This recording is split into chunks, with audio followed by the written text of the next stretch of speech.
Prima di iniziare ti invito già a iscriverti al canale Istituto Albero Olistico Chimera, perché qui parleremo di trasformazione reale, parleremo di metafisica, psicosomatica, sistema di credenze, riprogrammazione mentale, Theta Healing, sciamanesimo, EFT, prosperità, denaro, anima, spirito, corpo. Parleremo di tutto ciò che può aiutarti a comprendere perché vivi certe esperienze, perché ripeti certi schemi e soprattutto come puoi iniziare a cambiare la tua frequenza interna per trasformare la tua realtà esterna. Perché la vita non cambia solo perché desideri cambiare, la vita cambia quando inizi a comprendere i programmi che ti governano. Quindi, se questo tema risuona con te, iscriviti al canale, attiva la campanella e resta con me fino alla fine, perché oggi parleremo di prosperità, vendita e coscienza. Perché alcune persone attraggono denaro e altre restano bloccate nella scarsità. Non avevo programmato di registrare questo video. Volevo continuare a parlare dei chakra, del corpo energetico, della psicosomatica, per poi arrivare gradualmente all'espansione della coscienza, alla fisica quantistica, alla meccanica quantistica e alla comprensione delle leggi invisibili che governano la realtà. Perché non possiamo parlare seriamente di meccanica quantistica se prima non comprendiamo come funziona la nostra coscienza. Non possiamo parlare di campo, di frequenza, di risonanza, di manifestazione, di abbondanza, se prima non abbiamo il coraggio di guardare come pensiamo, come sentiamo, come reagiamo e come ci sabotiamo. Eppure lavorando quotidianamente nel mio studio, ascoltando persone, clienti, terapeuti, professionisti, imprenditori, venditori, mi sono resa conto che c'è un tema che ritorna sempre. Prosperità, denaro, clienti, vendite, paura di non avere abbastanza, paura di non riuscire a pagare le bollette, paura di perdere tutto, paura di non farcela. Persone molto preparate, spirituali, sensibili, intelligenti, con tanti strumenti interiori, ma che continuano a vivere nella stessa frequenza, la sopravvivenza.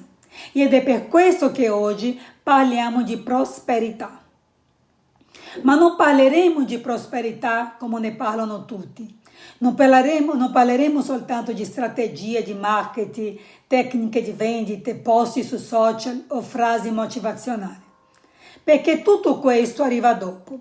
Prima dobbiamo parlare della base. E la base è questa. La prosperità non inizia nel conto corrente. La prosperità inizia nella coscienza. Se una persona non comprende questo, può passare la vita intera lavorando, lottando, studiando, facendo corsi, cambiando strategie, cambiando lavoro, terapeuta, cambiando città e continuare a produrre sempre lo stesso risultato. Perché? Perché sta cercando di cambiare la realtà esterna senza modificare la frequenza interna che la sta generando.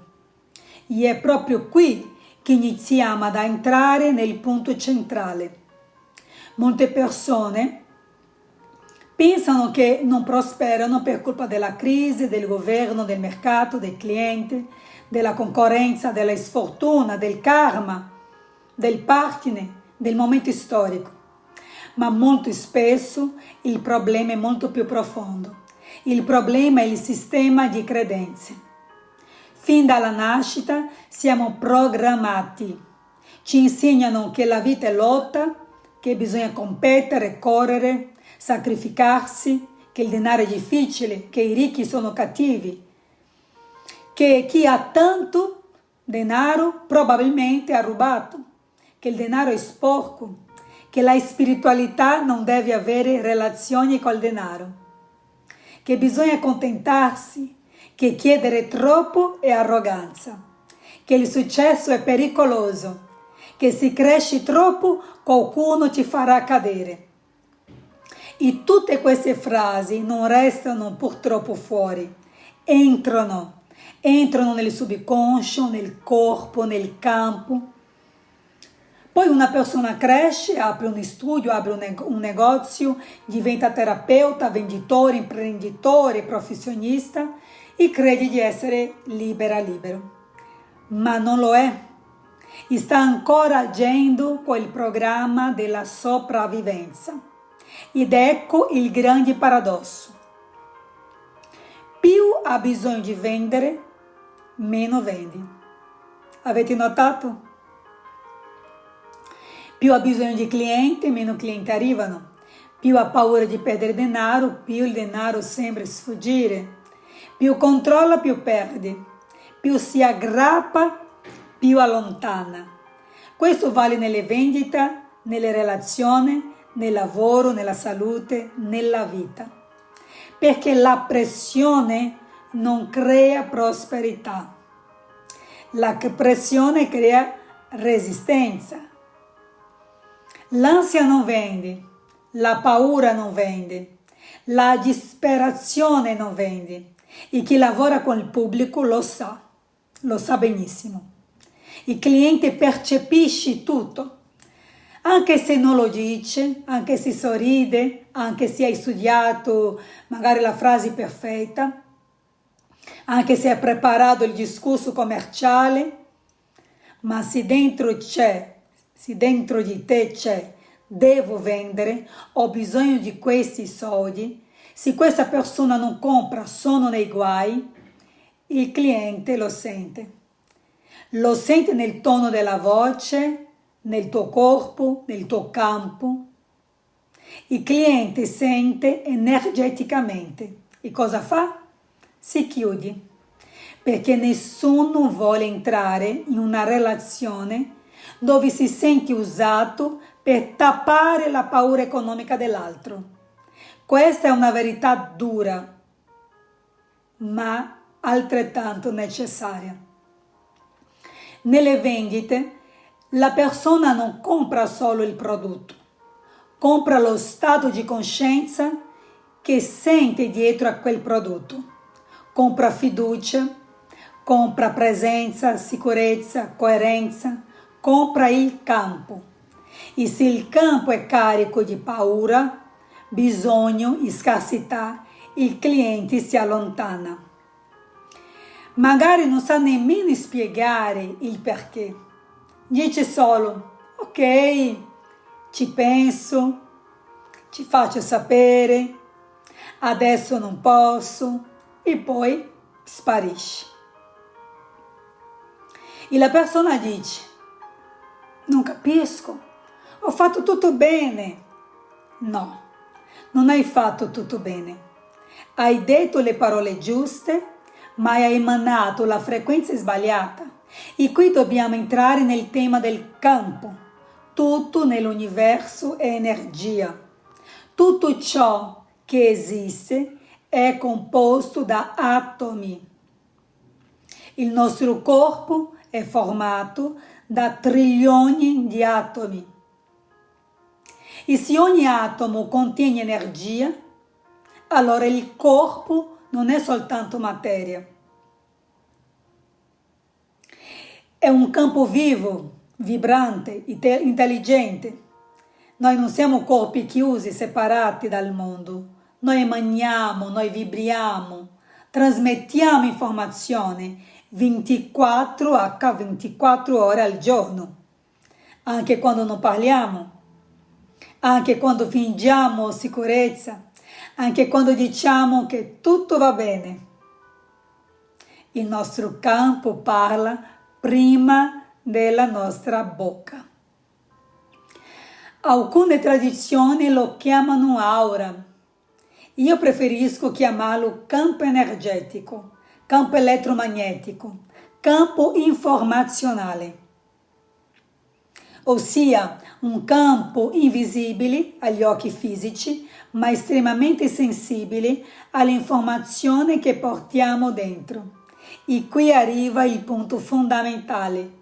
Questo campo non vibra a caso, non vibra secondo ciò che diciamo volere, vibra secondo ciò che è registrato nel nostro subconscio, nel nostro campo.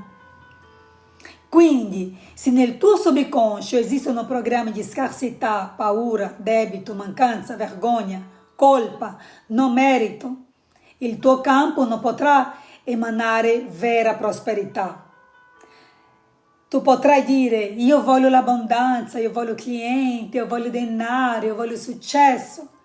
Ma se dentro di te, in profondità, il programma attivo è: il denaro è difficile, i soldi finiscono sempre, non ce n'è abbastanza per tutti, io non merito, io devo faticare per sopravvivere, la vita è difficile, c'è troppa concorrenza, allora il tuo campo continuerà a vibrare scarsità. E quando un campo vibra scarsità, che cosa ottieni? Che cosa attrai? Scarsità, una spesa imprevista, un cliente che cancella, un pagamento che non arriva, una macchina che da un giorno all'altro si rompe, una bolletta in attesa, una opportunità che sfuma all'ultimo momento. E la persona poi dice: che sfortuna, giusto? No, non è soltanto sfortuna, è risonanza.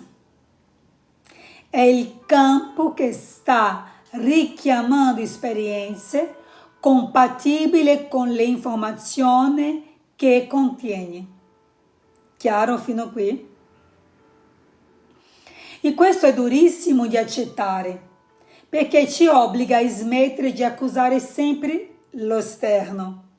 È la crisi, è il governo, è il mercato, i clienti, la concorrenza, la famiglia, la invidia. Certo, l'esterno esiste, ma la domanda vera è: che cosa sto emanando io? Che cosa sta vibrando nel mio campo? Quale informazione il mio subconscio sta trasmettendo alla vita? Perché il campo è magnetico, attira, richiama, seleziona. È come se tu entrassi in un supermercato enorme e ci sono i scaffali pieni di prodotti, c'è di tutto: il latte, il riso, i fagioli, la frutta, il dolce, cose semplici, cose preziose. Ma immagina che il tuo campo possa magnetizzare soltanto ciò che riconosci. Se dentro il tuo campo esiste solo informazioni di latte, riso, fagioli e sardine, tu passerai davanti a mille altre possibilità, ma non le attirerai. Ma non perché non esistono e sì, sono lì. Ma il tuo campo non ha la informazione per magnetizzarle. La stessa cosa accade col denaro: il denaro circola, le opportunità circolano, i clienti circolano, le idee circolano, le possibilità ci sono, ma se dentro il tuo campo non esiste l'informazione della prosperità, tu passerai accanto a un'opportunità meravigliosa senza nemmeno riconoscerla, oppure la riconosci ma ti autosaboti. Oppure arriva il cliente ma tu lo spaventi con la tua ansia. Oppure arriva il denaro ma subito dopo trovi un modo inconscio per perderlo. E perché? Perché il subconscio sta cercando di mantenerti fedele al programma che conosci già. E se il programma è scarsità, lui ti riporterà alla scarsità. Ecco perché alcune persone prosperano con facilità, e non perché siano necessariamente più intelligenti o delle brave persone, non perché siano più fortunate, non perché Dio abbia scelto loro e dimenticato te. Prosperano perché dentro di loro esistono informazioni di abbondanza, sicurezza, di merito, fiducia, espansione. Il loro campo riconosce la prosperità, il loro campo la magnetizza. Altre persone invece lottano, spingono, faticano, lavorano dalla mattina alla sera e continuano sempre nello stesso punto, perché dentro di loro il campo è ancora pieno di vecchia informazione, legata alla povertà, sacrificio, debito, paura, limitazione, senso di colpe, non merito. E allora dobbiamo parlare del subconscio. Non abbiamo una mente, ma questa mente ha due funzioni fondamentali, la mente cosciente e la mente subconscia. La mente conscia è quella che analizza, che giudica, che sceglie, che critica, che decide. È quella che dice: io voglio cambiare, voglio prosperare, voglio più clienti, voglio l'amore, voglio guadagnare meglio. Ma questa mente dirige solo una piccola parte della nostra vita. La parte più potente, il 90%, è il subconscio. Il subconscio è il grande archivio. È dove sono registrate le emozioni, le memorie, le convinzioni, i traumi, le frasi ascoltate nell'infanzia, le esperienze familiari, le lealtà invisibili. Fino ai primi anni di vita, il bambino assorbe tutto, come una spugna. Assorbe ciò che vedi, che sente, che vivi. Assorbe il rapporto dei genitori col denaro. Assorbe la paura della madre. Assorbe la rabbia del padre. Assorbe le frasi dette a tavola.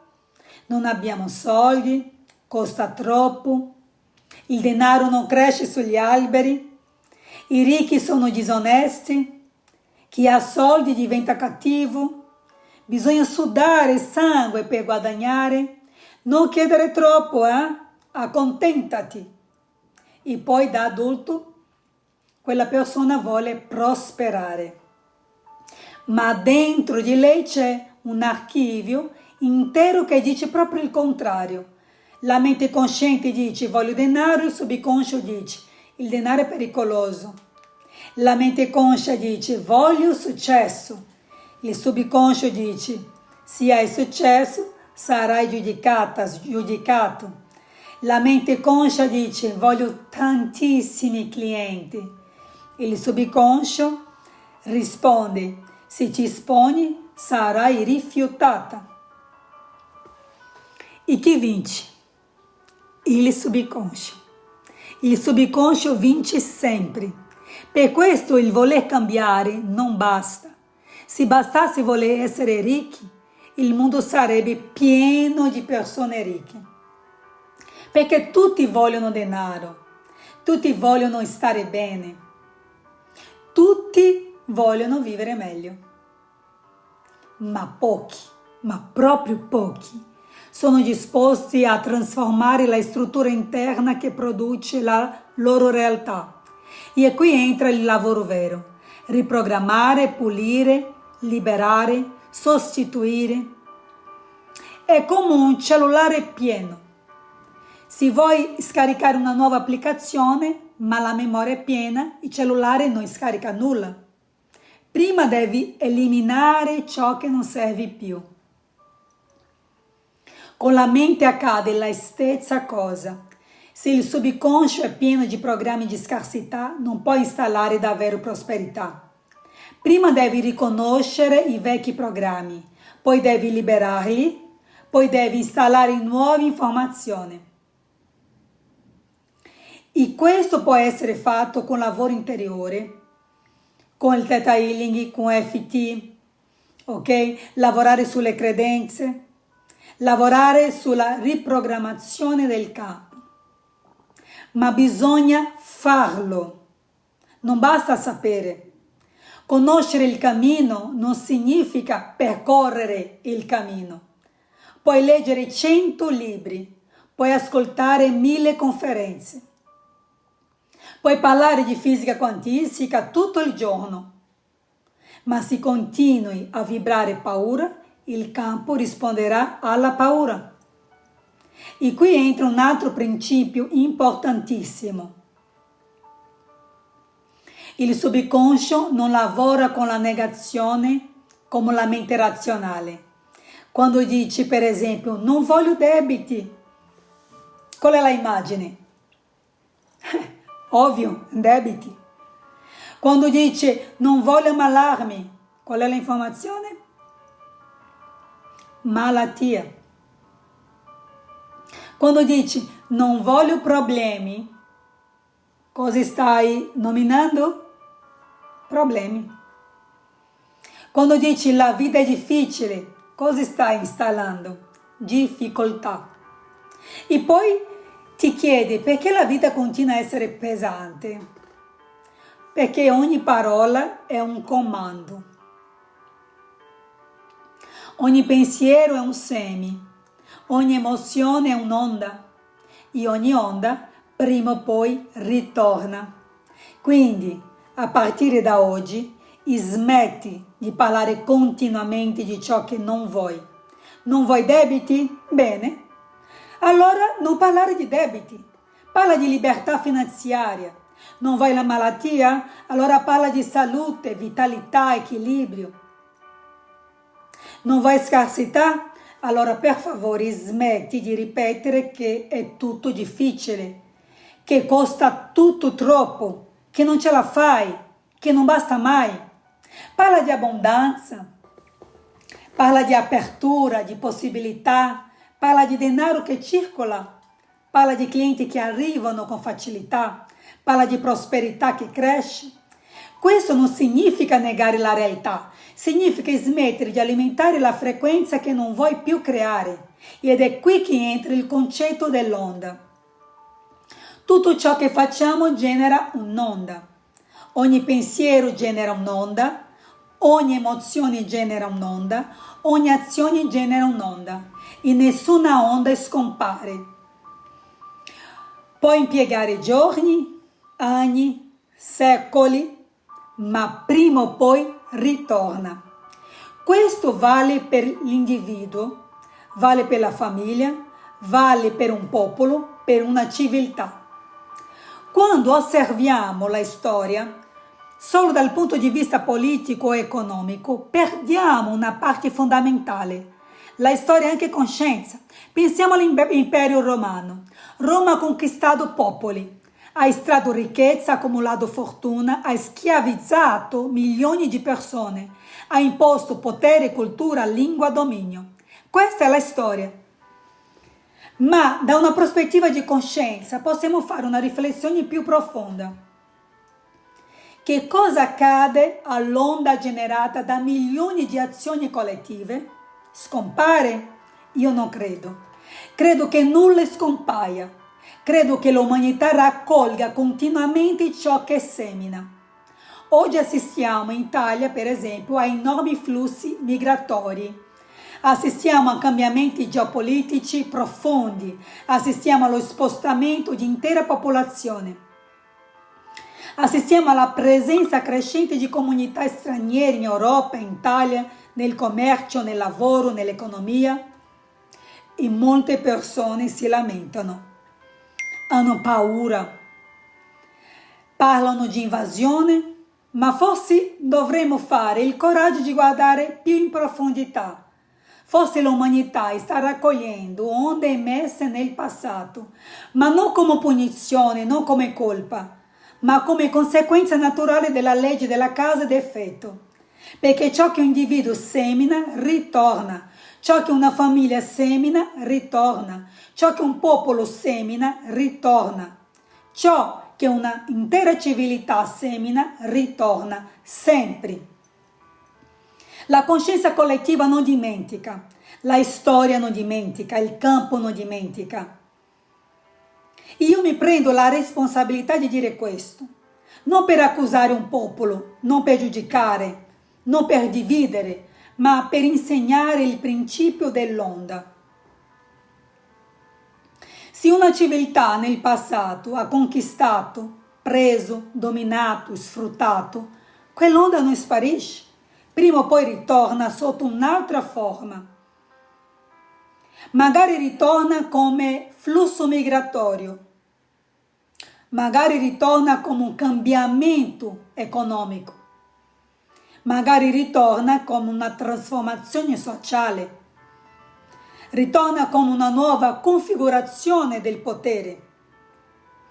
La domanda non è solo perché sta accadendo questo. La vera domanda è quale onda è stata emessa prima.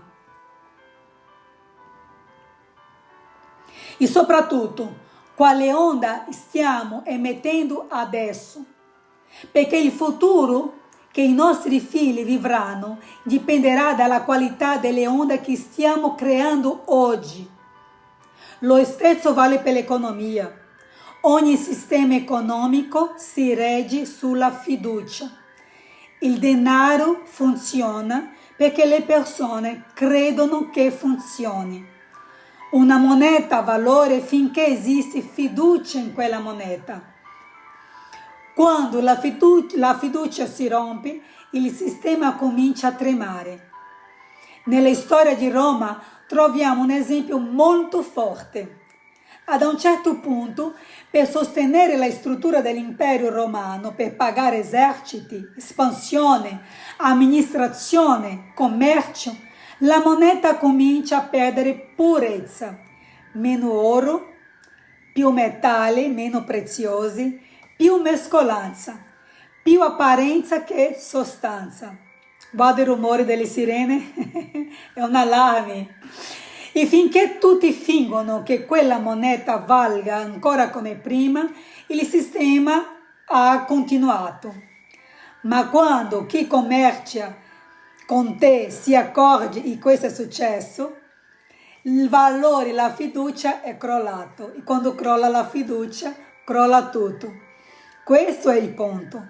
Non è solo economia, è coscienza, è campo, è credibilità, è risonanza collettiva. Lo stesso accade nella vita personale. Se tu vuoi vendere qualcosa, ma non credi davvero nel tuo valore, il tuo cliente lo sente. Se tu vuoi prosperare, ma dentro pensi che il denaro sia sporco, il campo lo sente. Se tu vuoi essere riconosciuta, ma dentro ti senti indegna, la realtà risponderà a quella indegnità. Non puoi ingannare il campo, non puoi ingannare una persona, non puoi ingannare una situazione. Puoi usare parole belle, puoi costruire una immagine, ma il campo no. Il campo risponde alla frequenza reale. E questo ci porta al rapporto con madre e padre. Perché il denaro non è solo una questione mentale, è anche una questione sistemica. Nella visione sistemica, il rapporto con la madre è profondamente legato al ricevere. E perché? Perché la madre è il primo nutrimento, la prima abbondanza, il primo corpo, la prima vita. Attraverso la madre riceviamo la vita. E se dentro di noi esiste un rifiuto profondo verso la madre, una rabbia, una chiusura, una ferita non elaborata, molto spesso si chiude anche il movimento del ricevere amore, del ricevere aiuto, del ricevere sostegno, di ricevere denaro, cliente, ricevere la vita. E questo non significa dire che la madre è perfetta, non significa che dobbiamo negare il dolore, significa riconoscere che la vita è arrivata attraverso di lei. E quando io rifiuto completamente la madre, spesso rifiuto anche una parte della vita. Il padre, invece, nella visione sistemica, rappresenta il movimento verso il mondo, l'azione, il lavoro, la professione, il successo, la direzione, l'autorità, la capacità di uscire e di occupare il proprio posto. Quando una persona ha una ferita profonda con il padre, può avere difficoltà a mostrarsi, a vendere, a chiedere il giusto prezzo, a sostenere il successo e ad essere vista. Molte persone non falliscono per incapacità, falliscono per fedeltà invisibile, per amore cieco. Se mia madre ha sofferto, io non posso essere felice. Se mio padre ha fallito, io non posso avere successo. Se nella mia famiglia nessuno ha prosperato, io non posso essere la prima. Se guadagno più degli altri, tradisco il mio clan. E allora la persona si autosabota. Studia, lavora, si prepara, ma quando sta per crescere, qualcosa accade. Si ammala, si blocca, perde cliente, fa una scelta sbagliata, abbassa il prezzo, rimanda, si nasconde, perché dentro c'è una lealtà più forte della volontà, una lealtà invisibile. E allora, per prosperare veramente, dobbiamo fare pace con la vita, ok? Dobbiamo dire interiormente: mamma, prendo la vita da te. Papà, prendo la forza di andare nel mondo. Voi siete grandi, io sono piccola. Lascio con voi ciò che appartiene a voi. E faccio qualcosa di buono con la vita che io ho ricevuto. Questo movimento, questo semplice esercizio cambia il campo, perché la prosperità è anche autorizzazione. L'autorizzazione a ricevere, a crescere, l'autorizzazione a essere vista, l'autorizzazione a guadagnare, l'autorizzazione a servire il mondo, senza restare fedele alle scarsità della famiglia. E ora voglio portare tutto questo nel pratico. Primo, osserva le tue parole. Per 7 giorni ascolta cosa dice sul denaro. Dici spesso non posso, costa troppo, non ho soldi, è difficile, nessuno compra, nessuno entra nel mio negozio, le persone non vogliono pagare. Ogni frase è un comando. Ogni frase alimenta il campo. Secondo, smetti di mettere pressione sul cliente. Prima di ogni incontro, fermati un attimo, respira, porta la mano sul cuore e cambia l'intenzione. Non entrare per prendere. Entra per servire, non entrare per convincere, entra per comprendere, non entrare per chiudere una vendita, entra per creare valore. Poi chiudi gli occhi un attimo e visualizza il cliente soddisfatto, il cliente che riceve il beneficio. Visualizza la trasformazione che il tuo lavoro può generare. Non visualizzare solo il denaro, denaro, denaro. Visualizza il valore. Visualizza la qualità di ciò che tu offri. Perché quando entri con l'intenzione di prendere, il campo si chiude. Quando entri nell'intenzione di servire, il campo si apre. Terzo, lavora sul subconscio prima di dormire, fai le sedute, cerca qualcuno che possa aiutarti a riprogrammarti. La mente razionale ha bisogno di fare pace con la mente subconscia. Lo stato teta apre una porta immensa per questo lavoro. Lo stato teta è come se una cassaforte interiore si aprisse quando entriamo in questa onda teta. È proprio in quel momento che possiamo riprogrammare, che possiamo visualizzare e che possiamo installare nuove informazioni. Prima di dormire, ragazzi, non guardate contenuti di paura, non parlare di problemi, non addormentarti nella frequenza del debito, dei boletti da pagare. Entra nel campo dell'abbondanza.